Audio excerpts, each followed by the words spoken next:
everybody, Miss Roberts here for day 3. No, not day 3. Chapter 3, but day 2 of Civil War on Sunday. And we are reading chapter 3, which is called Field Hospital. And I'll show you the picture from yesterday just so you can remember what it looks like. Jack and Annie walked with the soldiers into the camp. Outside one tent was a long line of men in torn blue uniforms. They looked tired and hurt. Many were bloody and barely able to stand. Women wearing dark dresses were giving out food and water to the men in line. "Where are we?" asked Annie. "I'll find out," said Jack. He pulled out his book and found a picture of the campsite. He read, "During the Civil War, field hospitals were set up quickly near battlefields to treat wounded soldiers. Soldiers stayed in the field hospitals for a short time before going back to fight and moving to a larger hospital or being sent home.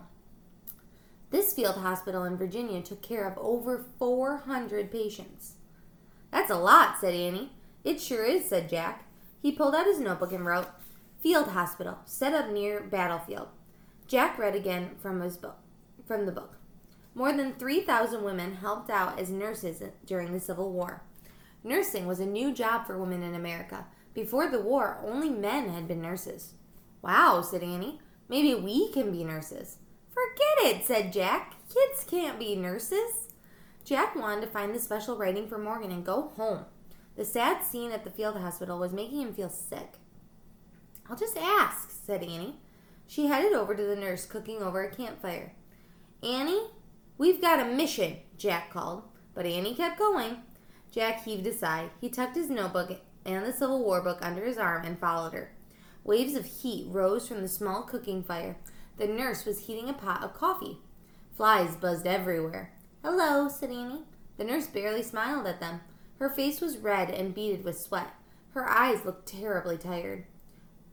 "Where are you from?" she asked. "Frog Creek," said Annie. "We'd like to volunteer as nurses." The young woman didn't seem at all surprised. "We could certainly use some help," she said, sighing. "Some of us have not slept for days." "Why not?" asked Jack. "The wounded are coming here from the battle near Richmond," said the nurse. "More and more keep coming. It never seems to end." Sorry, just had to check on Barrett. "Just tell us what to do," said Annie. "While we feed the new patients, you can go to the first 2 tents," the young nurse said, "and give the other soldiers their noon meal." She pointed to a basket filled with bread and potatoes. Next to it was a ladle and a bucket filled with water. "Anything else?" Annie asked. "Just try to give them comfort," the nurse said. "How do we do that?" said Annie. "I don't have time to show you," the nurse said, "but here's a list of things that can help." She pulled a piece of paper from her apron pocket and handed it to Annie. Annie read the list. "Be cheerful, lessen sorrow and give hope. Be brave, put aside your own feelings. Don't give up."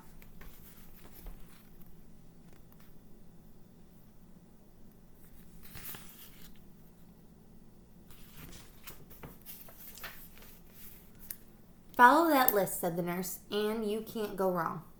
The nurse took the pot of coffee from the fire and carried it to the line of men. "Follow," said Jack. "Follow that list." "That's what she said," said Annie. Jack took the list from her. "Don't you get it?" He said. "This is it. We found it. The special writing for Morgan's library. Something to follow." "Yes," said Annie. Jack put the paper into his knapsack. "It was handed right to us," he said, smiling. "We can go home now." "Oh, no, not now," said Annie. We have to help his nurses first." "But Annie," said Jack. She picked up a food basket. Then she started towards the row of white tents. "Wait, we're supposed to leave," Jack said weakly. "Our mission is over." The truth was that he didn't want to help. He didn't want to be around wounded and suffering soldiers. It was too sad. "Bring the water bucket and the ladle," Annie shouted, and she disappeared inside the first tent. Jack groaned. He knew he couldn't change her mind. He pulled out the list and read the first line, "Be cheerful." "Oh, brother," he said. Jack put the list back into his knapsack. He picked up the heavy bucket. Hurrying clumsy after Annie, he tried to smile. That always makes me think some people are really, really good at being nurses and taking care of people. And some people are really good at working with children. And some people are really good at working with machines and stuff like that. Everyone has things that they're good at and things that they're not so good at. Like, I love working with kids, obviously. It's what I love to do. And my aunt loves working as a nurse, and it's what she loves to do. But I can't imagine doing what she does, and she can't imagine doing what I do. Everyone kind of finds their own place and their own thing in life. They have their things that they are good at and things that they can do well and things that they can handle that other people might not be able to because of just ick factor or just patience level. So it all just depends on your skill set, where you fit in the world or where you want to fit in the world. Chapter 4, Freedom Fighters. Jack carried the water bucket into the tent. The scene inside was a nightmare. The tent was hot and stuffy. A dozen injured soldiers lay on small cots. Some called for food. Others begged for water and just moaned. Jack wanted to rush back outside, but Annie got right to work. She rolled up her sleeves and smiled. "Hi, everybody," she said cheerfully.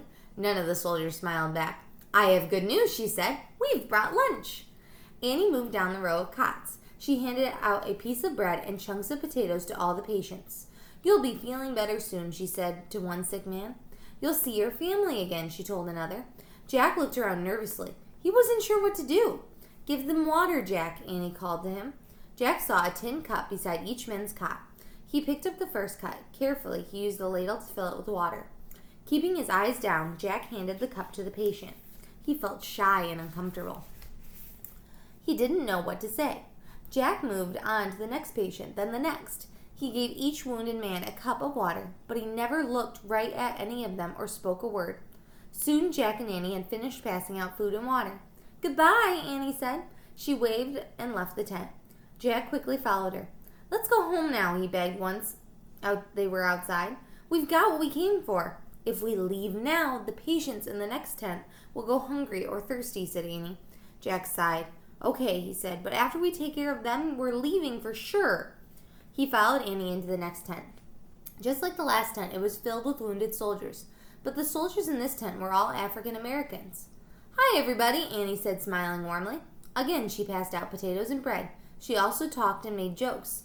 Jack poured water into each of the tin cups. Again, he didn't speak to any of the soldiers. But as he handed over the last cup, a patient spoke to him. "Thank you for your kindness, son," said the soldier. Jack glanced shyly at the man on the cot. He was an elderly, silver-haired black man. "You're welcome," said Jack. He tried to think of something else to say. He remembered Annie's cheerful words. "You'll get well soon," he told the patient. "You'll be with your family again." The man shook his head. "No, I'll never be with my family again," he said quietly.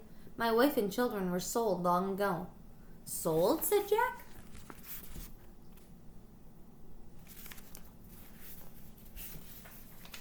"Yes, we were slaves," the man said. "You were a slave?" asked Jack. "All of us in this tent were once slaves," said the man. "We ran away from our owners in the South to fight to end slavery, to fight for our freedom, for our people. I ran barefoot for over 30 miles to tell Union soldiers that Confederates were going to attack." The man fell silent. "You're a very brave freedom fighter," said Jack. "Thank you, son." The man closed his eyes.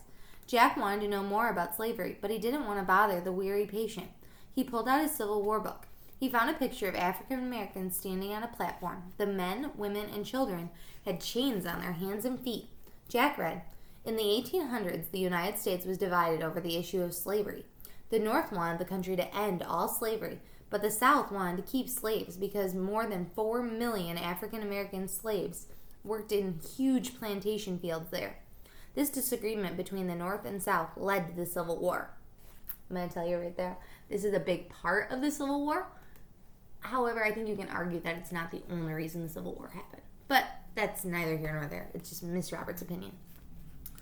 Jack looked down at the man's face. He looked very weary. Jack pulled the nurse's list of rules from his knapsack. "Lessen sorrow and give hope," he read. Jack put the list away. He leaned close to the man and spoke in a very soft voice. "One day, your great-great-grandchildren will be doctors and lawyers," he said. The man opened his eyes. Jack went on. "They'll help run the government and schools. They'll be senators and generals and teachers and principals." The man stared into Jack's eyes. "Can you see the future, son?" he asked. Jack nodded. In a way, he said. The man smiled a beautiful smile. Thank you, son, he said. Then he closed his eyes again. Good luck, whispered Jack. He hoped the brave man would live to enjoy freedom. Ready to go home now, Jack, said Annie. She had finished passing out the food. Jack nodded. As he and Annie stepped out of the tent, they heard someone shout, She's back! A horse-drawn wagon was barreling into camp. Who's back? Asked Annie. Clara Barton, a patient said. She runs the hospital. Clara Barton? Said Annie. I don't believe it. Who's Clara Barton? Said Jack. He'd heard the name before, but he couldn't remember who she was. Who's Clara Barton? Said Annie. Are you nuts? She ran to meet the wagon. And that is the end of chapter 5. So we will have to learn more about Clara Barton tomorrow. I hope you are having a wonderful Tuesday. I know I'm going to. I'm about to go have some lunch with some friends. And I hope you have a wonderful rest of your day. Bye-bye.